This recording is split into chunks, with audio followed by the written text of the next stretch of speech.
ಭಿದ್ಯತೆ ಹೃದಯ ಗ್ರಂಥಿ ಛಿದ್ಯತೆ ಸರ್ವ ಸಂಶಯಃ ಕ್ಷೀಯಂತೆ ಚ ಅಸ್ಯ ಕರ್ಮಾಣಿ ತಸ್ಮಿನ್ ದೃಷ್ಟೇ ಪರಾವರೇ.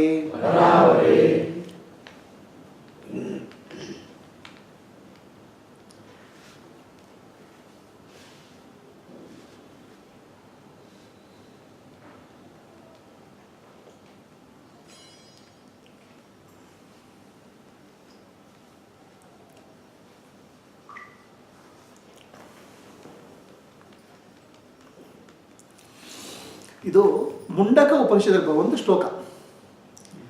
ಓಕೆ, ತುಂಬ ತುಂಬ ಭಾಳ ಫೇಮಸ್ ಶ್ಲೋಕ ಮುಂಡಕ ಉಪನಿಷತ್ತು. ಅದನ್ನು ಇವನ್ನ ದಗ್ಧಶಿಲೆಯಲ್ಲಿ ಸೇರಿಸ್ತಾರೆ. ಭಿದ್ಯತೆ ಹೃದಯ ಗ್ರಂಥಿ. ಹೃದಯ ಗ್ರಂಥಿ ಅಂದರೆ ನಮ್ಮ ಹೃದಯದಲ್ಲಿರುವ ಗ್ರಂಥಿ ಅಂದರೆ ಗಂಟು, ಆಯಿತಾ? ಆ ಗ್ರಂಥಿ ಅನ್ನೋದು ನೀವು ಇಂಗ್ಲೀಷ್ನಲ್ಲಿ ಟ್ರಾನ್ಸ್ಲೇಟ್ ಮಾಡಬೇಕಾದ್ರೆ ಕ್ಯಾನ್ಸರ್, ಟ್ಯೂಮರ್, ಆಯಿತಾ? ಆ ಟ್ಯೂಮರ್ಲಿ ಮಾಲಿಗ್ನೆಂಟ್ ಮತ್ತು ನಾನ್ ಮಾಲಿಗ್ನೆಂಟ್ ಇರ್ತದೆ, ಹಾನಿಕಾರಕ ಮತ್ತು ಹಾನಿಕಾರಕ. ಇದು ಕ್ಯಾನ್ಸರ್ ರೋಗ, ಹಿಂಸೆ ಕೊಡುವಂಥದ್ದು. ಹೃದಯದ ಗ್ರಂಥಿ ಭಿದ್ಯತೆ ಒಡೆದೋಗ್ಬಿಡ್ತದೆ ಅಂತ, ಅಂದರೆ ಅದು ಕತ್ತರಿಸ್ಬಿಡ್ತದೆ. ಆ ಹೃದಯ ಗ್ರಂಥಿ ಇದೆ ನಾವು. ಹೃದಯ ಅಂತ ಹೇಳಿದ್ರೆ ಏನದು? ಹೃದಯ ನಮ್ಮ ಇಲ್ಲೊಂದು ಡಬ್ಬ ಮಾಡ್ತಾ ಇದೆ. ಅದು ಮಾಂಸದ ಹೃದಯ, ಮಣ್ಣಿನ ಹೃದಯ. ಆ ಹೃದಯ ಅಲ್ಲ ಅದು. ಹೃದಯ ಹೃದಿ ಅಯಂ, ನಾನು ಅನ್ನೋದು ಎಲ್ಲಿಂದ ಬರ್ತದೆ ಅದು ಹೃದಯ. ಎಲ್ಲಿಂದ ಬರ್ತೀನಿ ನಾನು ಅಂತ, ಎಲ್ಲಿಂದ ಬರ್ತೀನಿ ತೋರಿಸಿ ನಿಮ್ಮಲ್ಲಿ.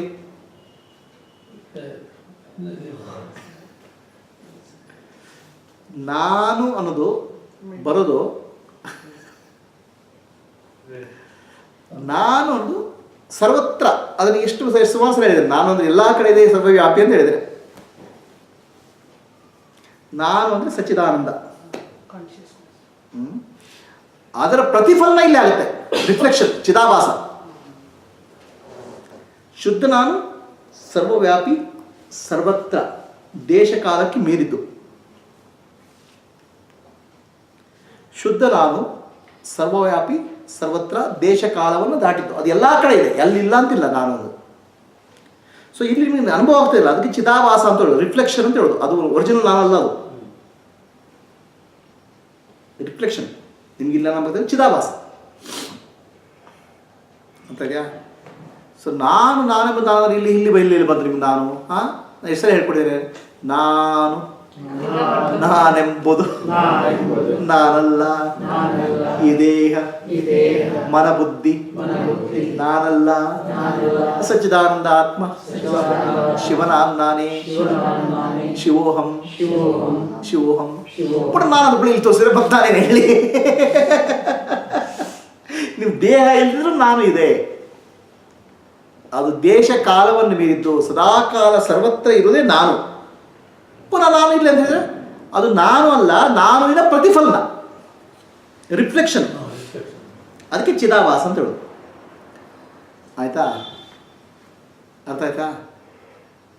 ನಿಜವಾದ ನಾನುವಿಗೆ ಹೃದಯ ಅಂತ ಹೇಳೋದು, ಶುದ್ಧ ನಾನುವಿಗೆ. ಸೊ ಆತ್ಮ ಎಲ್ಲ the Kingdom of god is in your heart ಅಂದರೆ ಅದೆಲ್ಲ ಹಾರ್ಟ್ ಟ್ರಾನ್ಸ್ಫರ್, ಒಂದು ಹಾರ್ಟ್ ಚಿತ್ರ ಬಂದ್ಬಿಟ್ಟು ಅದರಲ್ಲೊಂದು ಗಾಡ್ ತೋರಿಸಿ ಏನೇನೋ ಮಾಡ್ತಾರೆ. ಅವೆಲ್ಲ ಮಾಂಸ ಹೃದಯ ಅಂದರೆ ಆರ್ಗನ್ಸ್.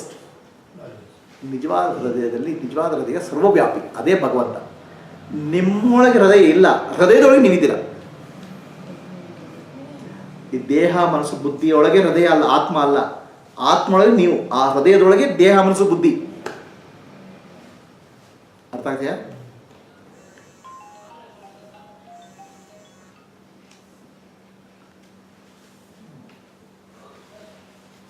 ಆ ಹೃದಯದೊಳಗೆ ದೇಹ ಮನಸ್ಸು ಬುದ್ಧಿ ಇದೆ. ದೇಹ ಮನಸ್ಸು ಬುದ್ಧಿ ಹೋದರೂ ಆ ಹೃದಯ ಅಥವಾ ಆತ್ಮ ಏನೂ ಆಗುವುದಿಲ್ಲ. ನಾನು ಅಂದರೆ ನಿಮಗೆ ಅನುಭವ ಇಲ್ಲಿ ಬರ್ತದೆ ಒಳಗೆ, ಅದಕ್ಕೆ ಚಿದಾಭಾಸ ಅಂತ ಹೇಳೋದು, ರಿಫ್ಲೆಕ್ಷನ್. ಅದು ಒರಿಜಿನಲ್ ಅಲ್ಲ.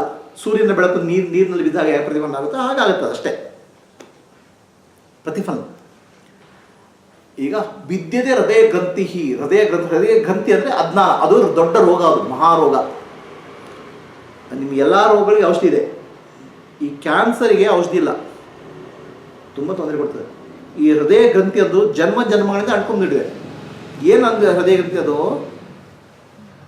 ದೇಹ ನಾನು, ಮನಸ್ಸು ನಾನು, ಬುದ್ಧಿ ನಾನು ಅನ್ನೋ ಭ್ರಮೆ. ಅದಕ್ಕೆ ಹೃದಯ ಗ್ರಂಥಿ ಅದು. ಶುದ್ಧವಾದ ಆತ್ಮ ನಾನು ಅಂತ ಬರ್ತೋಗ್ಬಿಡಿದೆ. ದೇಹ ನಾನು, ಮನಸ್ಸು ನಾನು, ಬುದ್ಧಿ ನಾನು ಅನ್ನೋ ಅಜ್ಞಾನವೇ ಹೃದಯ ಗ್ರಂಥಿ. ಆ ಅಜ್ಞಾನ ಕಳೆದು ಹೋಗ್ಬಿಡ್ತದೆ. ವಿದ್ಯತೆ ಹೃದಯ ಗ್ರಂಥಿ ಛಿದ್ಯತೆ ಸರ್ವ ಸಂಶಯ, ಎಲ್ಲ ಸಂಶಯಗಳು ಹೋಗ್ಬಿಡ್ತವೆ. ಎಲ್ಲ ಸಂಶಯಗಳನ್ನು ಏನು, ನನಗೆ ಸಂಶಯಗಳು ಆತ್ಮ ಇದೆಯೋ ಇಲ್ಲೋ, ಪ್ರಪಂಚ ಅಂದರೆ ಸತ್ಯ, ಅದು ನಿಜನೋ, ನಮ್ಮಲ್ಲಿ ತಲೆ ಇಲ್ದಿದ್ದ ಸಾಮಾನ್ಯ ಕೇಳಿ ಅವ್ರಿಗೆ ಎಷ್ಟೊಂದು ಪ್ರಶ್ನೆಗಳಿರ್ತಾವೆ, ಎಷ್ಟೊಂದು ಕ್ಯೂರಿಯಾಸಿಟಿ ಇರ್ತಂದರೆ ಆಯಿತಾ, ಇಲ್ದಿದ್ದ ತಲೆ ಹರಟೆ ಪ್ರಶ್ನೆಗಳು. ನಿಮ್ಮ ಎಲ್ಲ ಸಂಶಯಗಳು ಕಿತ್ಕೊಂಡ್ಬಿಡ್ತವೆ. ಯಾಕಂದರೆ ಎಲ್ಲ ಸಂಶಯಗಳು ಬರೋದು ಅಜ್ಞಾನದಲ್ಲಿ. ಆತ್ಮಜ್ಞಾನದಲ್ಲಿ ಸಂಶಯಗಳೇ ಇಲ್ಲ.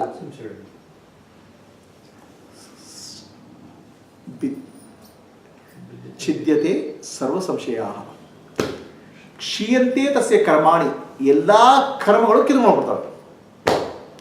ಅನಂತ ಜನ್ಮಗಳಿಂದ ಮಾಡಿದ ಸಂಚಿತ ಕರ್ಮ ಹೋಗ್ಬಿಡ್ತದೆ. ಆಗಾಮಿ ಕರ್ಮ ಬರುವುದಿಲ್ಲ. ಕ್ರಿಯಾಮಾಣ ಕರ್ಮ ಫಲ ಕೊಡೋದಿಲ್ಲ. ಅವೆಲ್ಲ ಯಾಕೆ ಕೊಡ್ತಾವೆ, ಯಾವಾಗ ಫಲ ಬರ್ತದೆ? ಅಜ್ಞಾನದಲ್ಲಿ. ನಾನು ದೇಹ, ನಾನು ಮನಸ್ಸು, ನಾನು ಬುದ್ಧಿ ಅನ್ನೋ ಭ್ರಮೆಯಲ್ಲಿ ಇವೆಲ್ಲ ಕರ್ಮಗಳು ಅಂಟ್ಕೊಳ್ಳೋದು. ಅದು ಹೋಯಿತು ಇಲ್ಲ. ತಸ್ಮಿನ್ ದೃಷ್ಟೇ ಪರಾವರೇ, ನನ್ನನ್ನು ನಿಜವಾದ ನಾನು ಆತ್ಮಸ್ವರೂಪಿ ಅಂತ. ತಸ್ಮಿನ್ ದೃಷ್ಟೇ ಪರಾವರೆ, ಪರಾವರೆ ಅಂದರೆ ಪರಮಾತ್ಮ. ತಸ್ಮಿನ್ ದೃಷ್ಟೇ ನನ್ನನ್ನೇ ಆತ್ಮವನ್ನು ಕಂಡುಕೊಂಡಾಗ ಆ ಪರಮಾತ್ಮನಿಗೆ ಈಶ್ವರ ಅಂತ ಹೇಳೋದು. ಆ ಈಶ್ವರ ಅವನು ಕಾರಣ, ಜೀವ ಅನ್ನೋದು ಕಾರ್ಯ. ಆ ಈಶ್ವರನ ಪ್ರತಿಫಲನ ಜೀವ, ಚಿದಾಭಾಸ.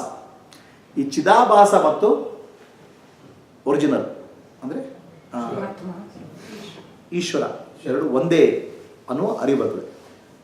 ನಾನು ಮತ್ತು ಪರಮಾತ್ಮ ಬೇರೆ ಬೇರೆ ಅಲ್ಲ ಅನ್ನೋ ಅರಿವು ಬರ್ತದೆ.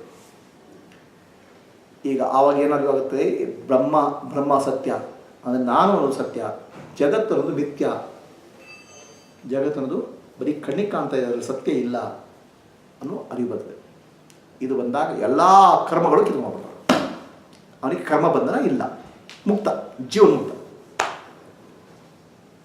ಬ್ರಹ್ಮ ಸತ್ಯ, ಜಗನ್ಮಿಥ್ಯ, ಈ ಜ್ಞಾನದ ಅರಿವು ಶುದ್ಧವಾಗಿ ಮೂಡಿಬರ್ತದೆ.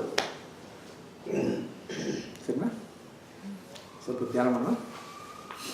30